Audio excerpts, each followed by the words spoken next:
Good morning. I'd like to warmly welcome you to this discussion of value proposition design. This topic is relevant to organisations not only across Australia, but across the world. Every organisation, as you know, today is seriously challenged. And I'm delighted to see in the participant list and people joining a number of our clients, a number of our colleagues, a number of our partners. And you can see people coming from large companies, smaller companies, public sector, private sector, listed entities, startups. So I welcome you to this discussion around value proposition design. A quick introduction to myself. I'm the Managing Director of the Strategy Group. We're a group of strategists. We've been going since 2003. We focus on three pillars in our organisation: innovation in all of its forms, customer strategy, and business model transformation. What's really interesting is that over the past few weeks, the focus on customer strategy and business transformation has skyrocketed as organisations are looking inwardly to really understand, does their current business model work, and how in fact do they manage and engage with their customers. Brief introduction again to the place we sit. So we sit in the intersection of the corporate world, the academic world, and the startup world, and we really enjoy that space. We're able to bring every element from each of those circles that you see on the screen to bear to each other. And these are some of the organizations that we work with today and we've worked with in the past, and we cover almost every sector possible. This is a slide that we've used extensively over the past couple of years. What got us here won't get us there. And what's interesting around this is, many vertical markets, many organizations have been challenged for some time, but in slow decline or in a relatively slow need to reinvent themselves. This message I put to you is most relevant right now. In many verticals, such as retail, such as the media, such as travel, such as transport, what got us here, what got them to where they are was great, but in fact probably won't get them to the next level. I can see a number of you already asking questions, which is fantastic. So there's a Q&A button on the webinar controls. Please don't hesitate to ask questions. We've got some of our team moderating those questions and answering those questions. And if we don't get to your question by the end of today, we'll certainly, please reach out to us with that question. We're certainly delighted to answer it. The other point I'll make when I use the word customers, what got us here with our customers won't get us there. I'm talking about internal customers as well as external customers. People often think it's only external customers. It's not true. You may be in an organization that has where you're serving as an internal customer as well. What's also interesting to us over the past few weeks is that traditionally the organization has lost power and the power has shifted to the customer. As you know, we want services and experiences when we want them, how we want them, where we want them. And if an organization can't actually give us that service or product or experience when we want it, we've been very quick to go elsewhere. And personalization is a buzzword. Delivering value in our eyes, in your eyes, in the customer's eyes has been prevalent. What's interesting to us is that we see this power shifting backwards, at least temporarily. So organizations are talking to us about how we need to buy from them, what we can buy, when we can buy, how we need to stand in order to get into the organization, what is on offer and what isn't on offer. So it's been very interesting to see this traditional power shift from the organization to the customer start to drift back into the power of the organization, and it'll be interesting to see how that unfolds over the future.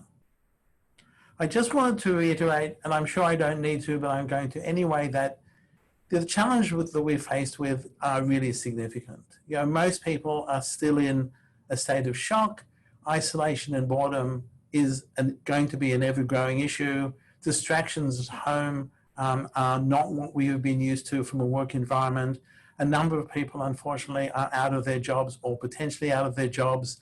And a lot of the things that we regard as normal symbols of everyday life, such as going to the football, going to a concert, going to a movie, going out with friends, things that we've been doing for all of our lives, are actually not only diminished, but in fact gone. And of course, we don't know what's coming ahead of us. So we need to really understand that the things that you are feeling as an individual are exactly what your customers, your citizens, your stakeholders are feeling as well. And having empathy for that, and we'll come back to the word empathy in a little while, is really important. So what do we do? So many of you who know us are familiar with our talking about strategy from the inside out, strategy from the outside in. We really need to move away significantly from this inside out strategy at this point. Why you should like us, why our product is better than the competitors, why our world and the world that we live in is the world that you should choose. So we need to very quickly shift from thinking that you as an organization, company, public sector, does not matter, understand what your customers want today. That thinking needs to quickly disappear and replace it with strategy from the outside in. How do we put ourselves today, immediately, into the customer's world? What are the stories about their day-to-day experiences that we can start to experience? What emotions are they feeling? What are the conversations that our customers want to have that are important to them, as opposed to the conversations we would like them to have that have been traditionally important to us? So this shift from an inside-out perspective to an outside-in perspective is vital. And it's challenging because many organizations today are very much focused on the inside out. Will we have enough cash? What do we do with our employees? How do we manage the next 6 months? What will the world look like after that? But we need to wrench ourselves away when we're dealing with our customers and thinking about our customers and our value proposition to an outside-in approach. And I put it to you that we need to think more than ever now around the real value of delivering value. And what does value mean? It's only value if it's perceived to be value in the eyes of the customer. And I think we quickly need to reinforce that in our leadership team, in our board, in our organization, throughout, that the value that we provide has only meaning if in fact in the eyes of the customer there is perceived value, irrespective of what we think. So what do we need to do? Well, there are 5 points here that I'm going to cover off in this discussion. First of all, review the organization's model and what we do. You may need to do that on your own. And it's interesting how many organizations still don't actually understand what they do, where they get the money from, where the costs really are, what the partners that they really need are. So take some time to spend some time looking at, do we really understand what the underlying business model of our organization is?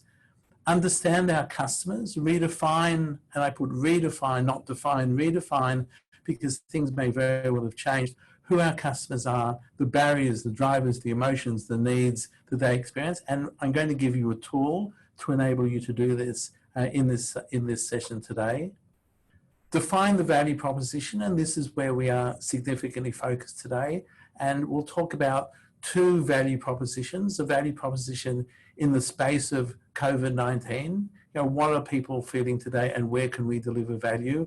And then looking forward to what does that value proposition look like post-COVID-19? And we absolutely need to be thinking about that. And that would lead you into new ways of doing business. How do you then take that value proposition and embed it in a business model? What are the partners that we need? What resources do we need? Resources may significantly change, not just in size, but in type. What's our revenue model going to be? What's our cost model going to be?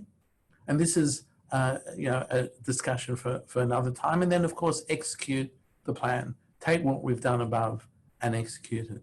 And where we're going to focus today is on items 2 and 3.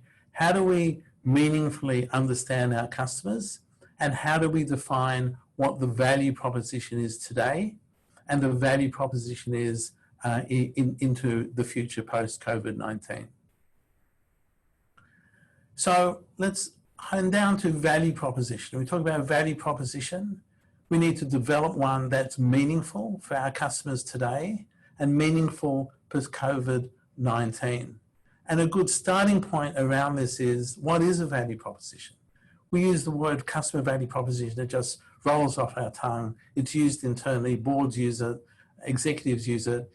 And there are lots of definitions. We like, at the strategy group, we like the definition that a value proposition is a bundle of products and services that create value in the eyes of the customer.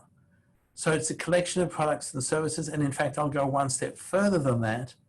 It's products, services, and experiences, because what we all want today is an experience, and we're not going through a great experience at the moment.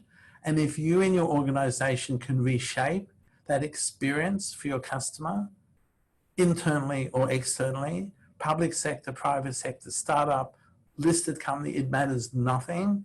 It doesn't matter. If you can reshape that value proposition, so in the eyes of your customer, you're creating value from the product, from the service and the experience, then in fact, we have a path forward.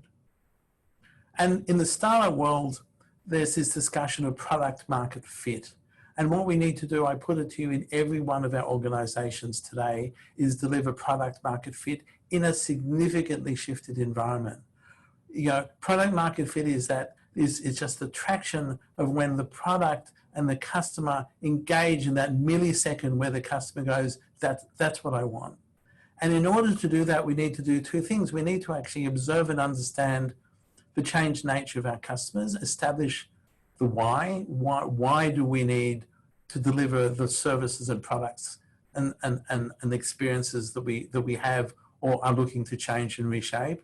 And then design, and I use the word design specifically because we have a design-led approach in everything that we do in our company, and I advocate for you to do the same.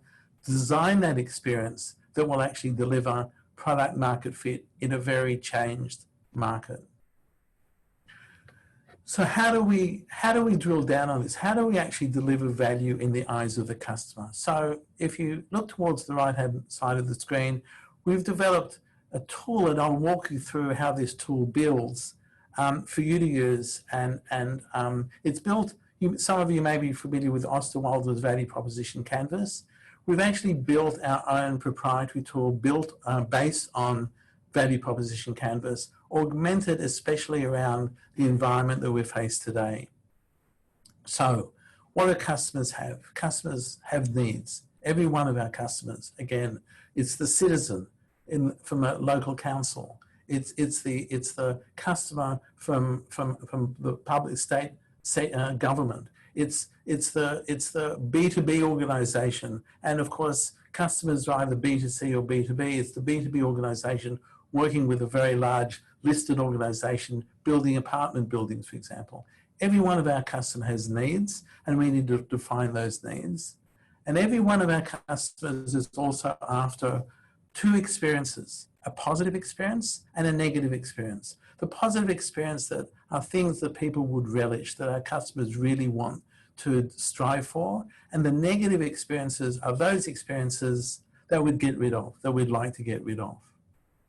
And we need to immerse all of this in what we call the emotional journey, because the emotional journey today has more significance than ever before. And I put it to you that probably for the foreseeable future, this emotional journey is going to become even more and more important as we start to migrate out of COVID-19 into a more sustained environment, and understanding the outcome of the emotions of what's happened to our customers during that process, and in fact in their journey, which may be very different from your journey, it's going to be essential.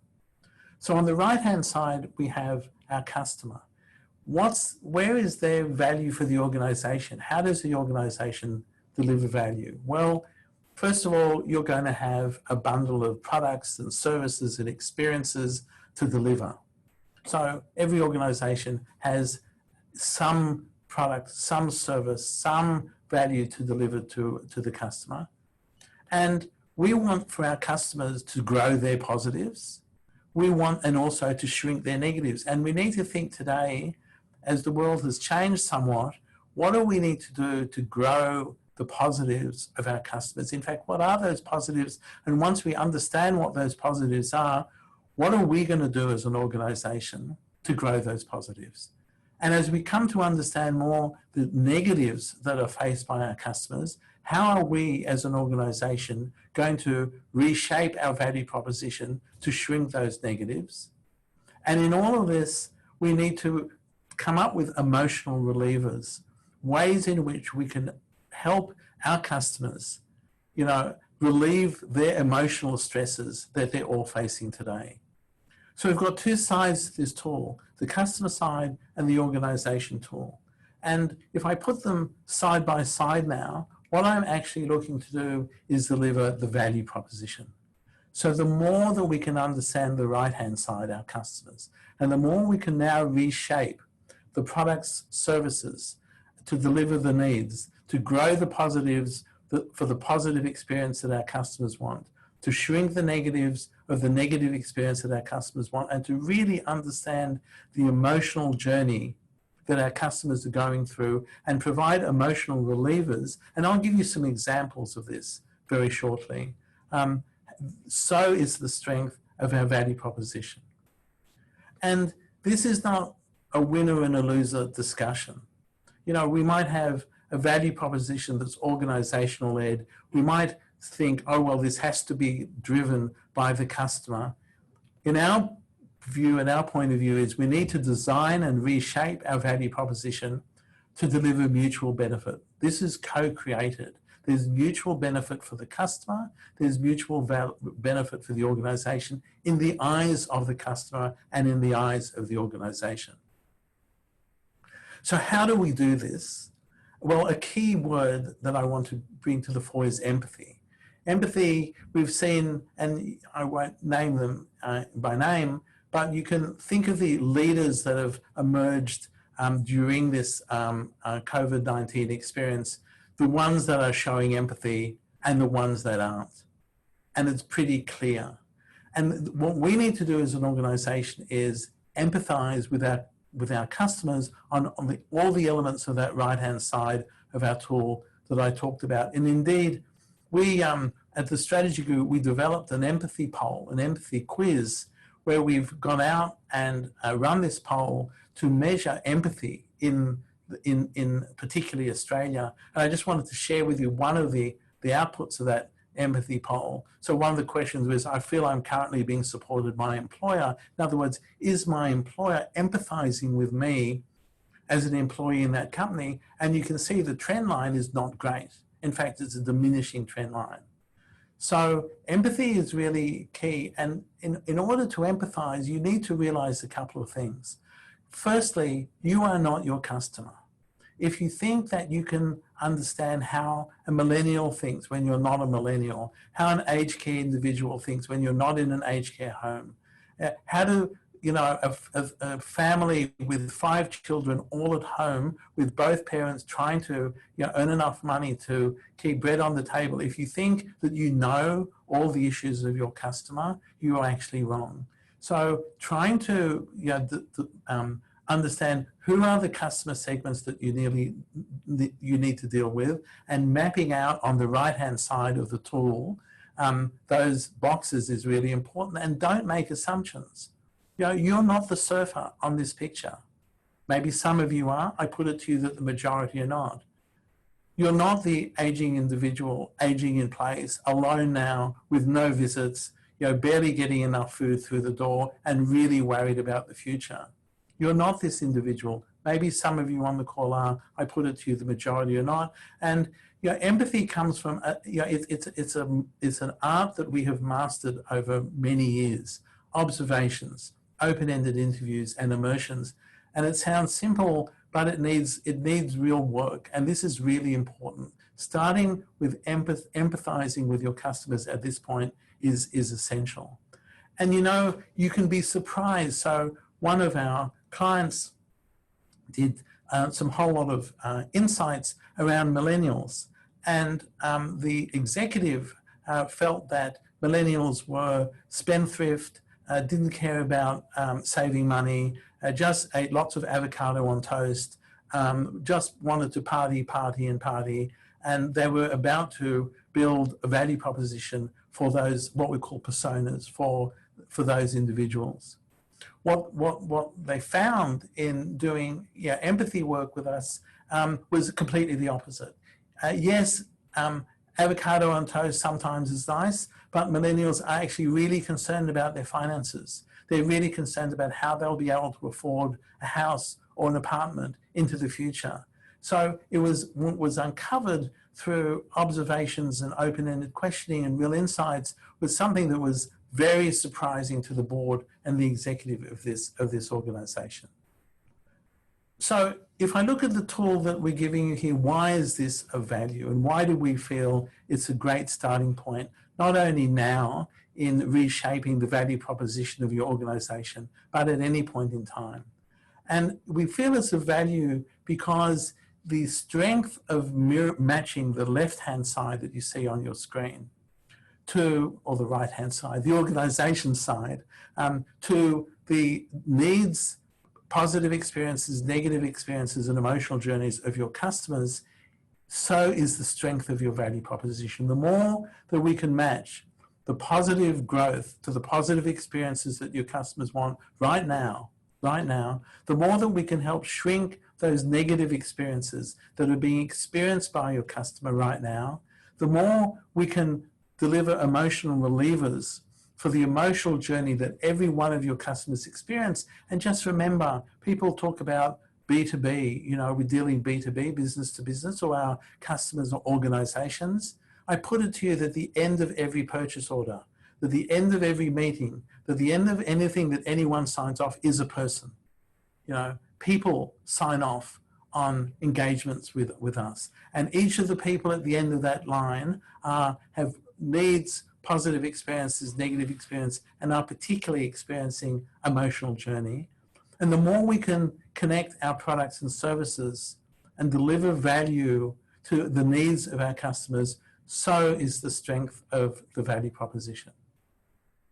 And one of the challenges you need to be really, you need to have open eyes about is that in our experience, what we see is that most organizations spend too much time over here. Our products are really good. Our experiences are great. We know what we need to do to grow the positives. We know what the negatives of our customers are. Oh yeah, we understand, maybe we understand how our customers are feeling today. And we have to seriously move away from this. Where we need to now spend is our time over here. What are our customers feeling today?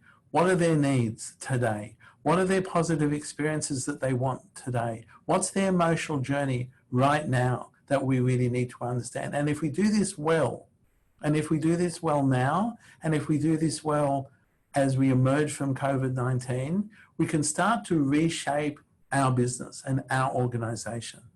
So we're moving from parking perhaps the model that we've got today on the left, the organizational model, re-engaging with our customers deeply around what you see under the customer section of the tool, and now start to reshape the products and services. And I'll give you some good examples very shortly to actually reshape the products and services, the positives, the negatives, and the emotional relievers of our organization. And this may be challenging. This may be challenging. And I'm alerting you to the fact that this may be challenged, but you need to be up to the challenge, because what you might find in delving into the right-hand side, the customer section of this tool, is that your organization today is not actually offering the right products and services or the positive experiences or shrinking the negative or the emotional levers that your clients are after. And just continuing on and hoping that somehow what you've had in the past will get you to where you need to be. What got you here might get you there. I put it to you as potentially delusional and potentially really a really significant mistake. So reshaping the value proposition is really important, and we do it from the customer first. We do it from all the elements we've talked about to come back and look at our organization fairly and squarely immediately, and again fairly and squarely into the future. And we need to do this actually twice. So, and that's fine. We need to have the current state. What do we do today? And I'll give you some examples in a minute of organizations that have, to use the term, turned on a dime to actually reshape their organization from really understanding their customers. And we need to, as senior leaders and as boards and as executive teams and as CEOs and as partners, we need to start to think about the reimagined future state. And it was interesting to hear Gladys Berejiklian talk about how they're now thinking about putting more money into TAFE. Why more money into TAFE? Because people who are now unemployed will need to reskill, and the skills that they may need in the future may be different to the skills that they had in the past. And so putting more money into TAFE will allow TAFE to get itself ready to reskill people for the post-COVID-19 world. And I think that's the view that you should take around, let's try together, and we can help you do this, reimagine the future state using this tool, so that when we start to move past COVID-19, which we will, one way or the other, through a vaccine or drugs or whatever we will, what is our organization going to look like to be able to deliver meaningful value to the customer's needs, their experiences, their negative experiences, and their emotional journey as we move forward. So let me give you some examples that we've seen and in our work and with some of our clients. So we've been engaged with elements of the restaurant industry for some time, and the restaurant industry, not only in Australia but globally, has been under significant stress. Uber Eats, Deliveroo, those sorts of organizations have been growing significantly. People who've been looking to eat at home more and more because of those organizations, less going out. And the high-end restaurants have been suffering significantly from the middle that's been working their way up. And if you wanted pasta, plenty of Italian restaurants opening up. Meat prices have gone up. And so there's been a lot of turmoil and a lot of change in that industry. Many restaurants, and I'm sure you could relate to this, have actually shut. But it's now significantly different. And if you think about what people wanted to do just 4 weeks ago, 5 weeks ago, I mean, it's hard to believe that we're talking of not 4 years ago or 40 years ago or 400 years ago, but of 4 or 5 weeks ago. What did we want to do, and what was our needs from going to a restaurant? Well, we wanted to eat food, at the right time. We wanted to have a good time, and we wanted to get timely and good service. So those were our needs. What were some of the positive experiences that we wanted to enjoy? Well, we wanted to potentially have great experience in that restaurant with friends and family. Try something new. Let's go to a new restaurant. Eat great food, try some new chefs, and have fun and relax. Those were sort of, from our perspective, and I'm sure each of you can relate to this, what we wanted, the positive experience we wanted to enjoy. Again, what did we not want to do? What were the negative experiences? Well, maybe we didn't want to travel too far. Maybe we had, we didn't want to spend too much money. We wanted a great experience without exceeding the budget. And the one thing we definitely didn't want to do is wash up. And what, from an emotional journey, why were we doing this? Well, it's the weekend. The week's been pretty stressful. I want to relieve stress. I want to enjoy myself. And, I just want some space to not think about anything negative. I've got other issues that are negative, but let's just park them at the door of the restaurant and enjoy ourselves. So 4 weeks ago, this is what the customer needs experiences were. So what did restaurants do? Well, restaurants said, if you look over to the organisation side, deliver food as appropriate. Yep, that meets the need of eating food. We're going to actually provide food in our restaurant as appropriate. And we want to create an amazing experience because that matches what's on the right-hand side to give you a good time. If we wanted to grow the positive, in other words, match the customer's experience, well, if it was eat great food was one of the requirements, well, let's hire some great chefs. If trying something new was a positive experience, great, let's change the menu. If having fun and relaxing was one of the positive experience from the customer, great, well, let's create an experience in the restaurant to deliver value to the customer. How do we provide value around shrinking the negative? Well, if you don't want to travel too far, let's make it attractive to locals and publicise it to locals. If you don't want to exceed the budget, well, that's fine. We'll try and do the best value food that we can within your budget expectations. And you know what? If you don't want to do the washing up, just walk in, pay the bill, walk out. We'll take care of the rest. And in terms of relieving stress and don't think about anything negative, we'll try and make the experience for you, said the restaurant's hassle-free. Payment hassle-free, ordering hassle-free, great service, and we'll try and deliver a great positive end-to-end experience so that you park all the negative emotions, issues at the door. Worked well. I won't say worked really well for all the issues I've talked about, but worked pretty well. Wind the clock forward to where we are today. Let's look at the customer side. What are my needs now? I need to save money. I don't know where my funds are going to go. I need to eat at home. I can't go out to eat. I'm isolated. How do I manage the isolation? I've got some mental stress. I've got some mental issues, not mental issues, but stress, and everyone's a bit snappier with each other and the kids are under my feet.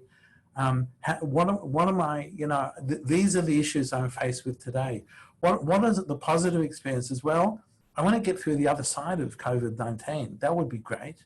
I want to keep the family safe. That would be fantastic. I want to stay safe myself. And also I want to keep my job. So these are, the positive things that I really want at this point in time. And, I don't want to get depressed. I don't want anyone around me to get depressed. I'm not getting any exercise, or certainly not getting enough exercise. And, I don't want to get laid off, and I may get laid off and I don't want to.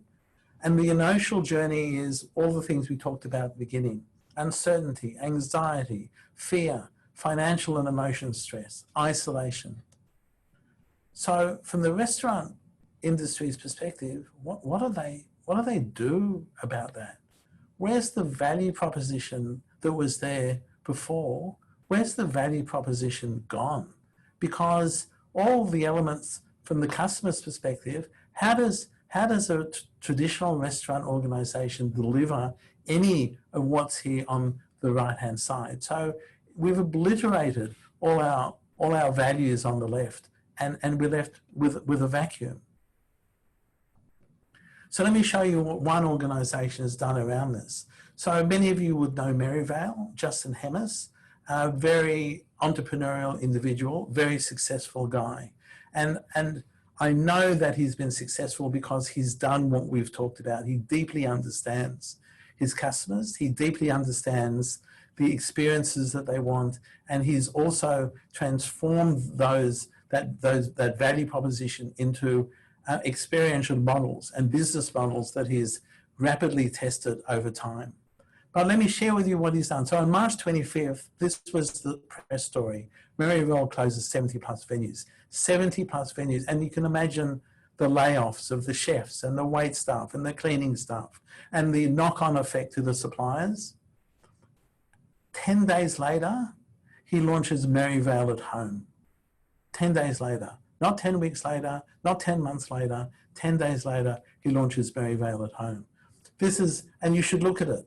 This is a brief snapshot of the website. Very rich, very inviting. But I want to direct you to two things in particular. One is, what's his message? Dinner is sorted. Just don't worry about it. Don't worry about, we'll give you stress-free, worry about your family, worry about all the other issues. Dinner's sorted. Key message. But what he's also done, he said, you know what? our value proposition needs to change.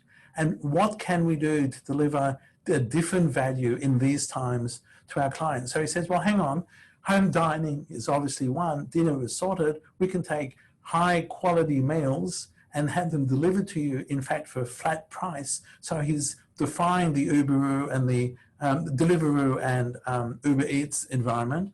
But he's saying, you know what, we've got a huge range of great suppliers. We're going to allow you to buy those products from us directly. So fresh produce, we've got the best meat, we've got the best vegetables. We're going to be able to deliver them to you as produce.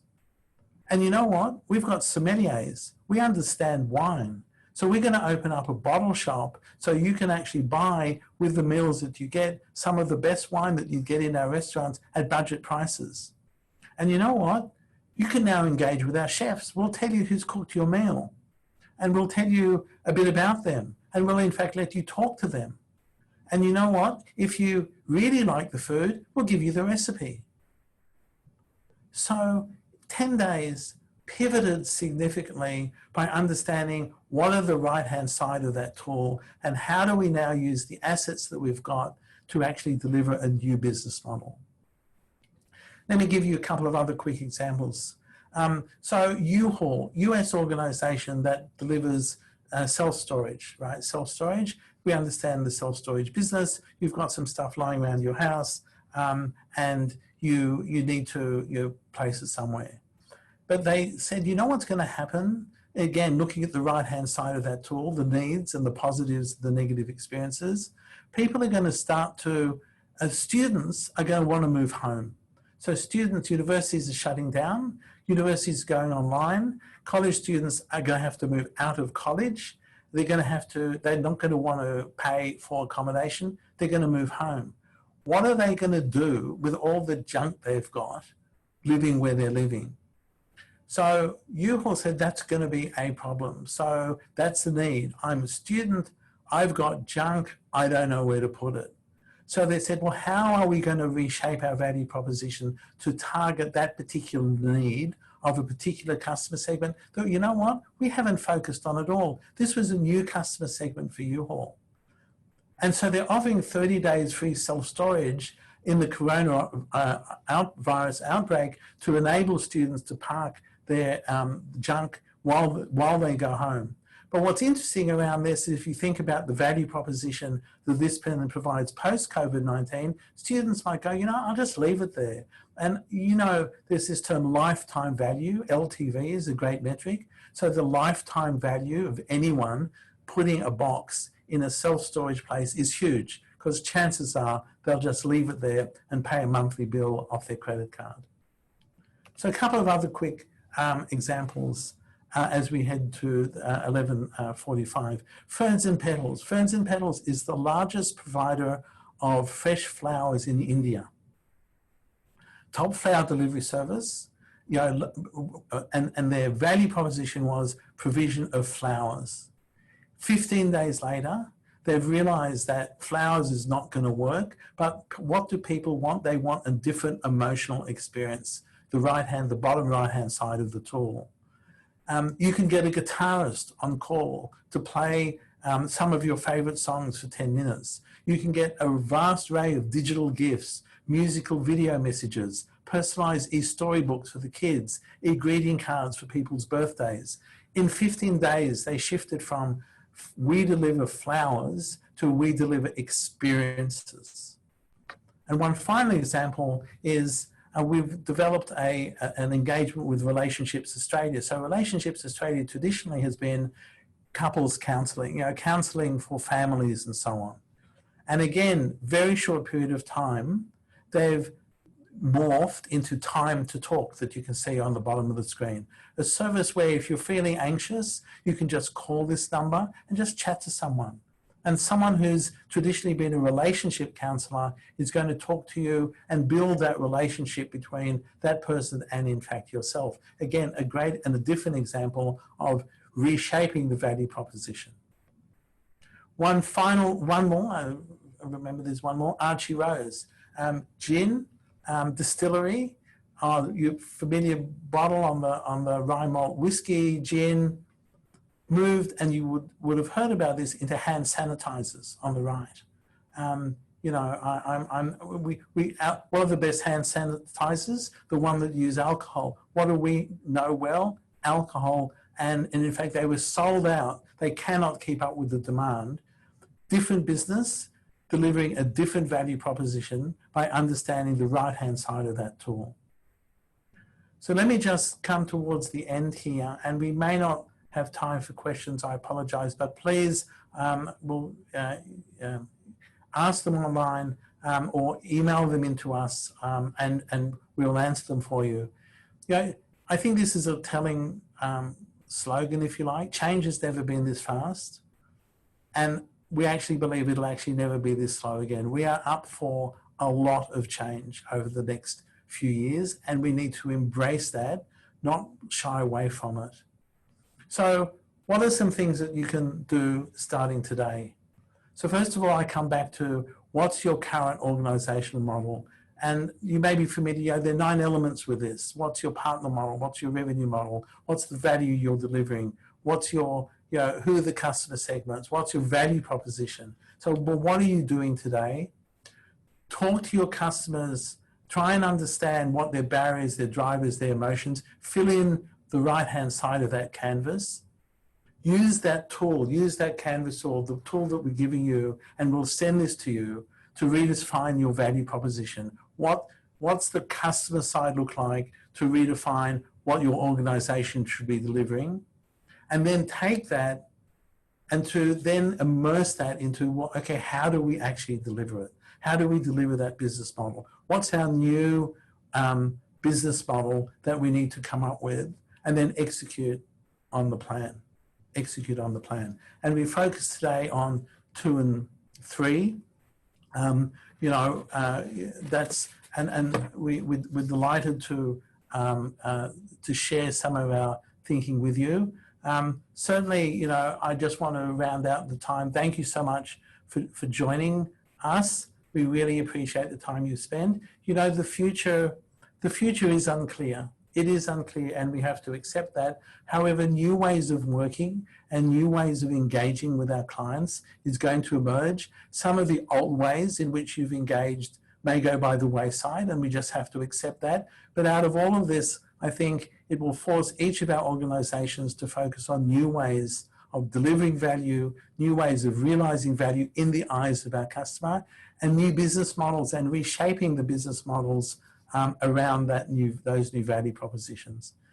And if you in your organization are thinking around doing this, if you're currently immersed in doing this, in really trying to understand what is the value proposition, how do you redefine the way that you engage with your clients, how do you deliver that value commercially, please do reach out to me, please do reach out to us. I and my team would be delighted to have a virtual coffee with you, to engage with you in a discussion. This is really important stuff. I want you to take it to heart. I want you to act on those 5 elements that I delivered to you at the end of that last slide. I thank you for your time, and I thank you for being part of this discussion, and hopefully we can have many more into the future. Thank you so much.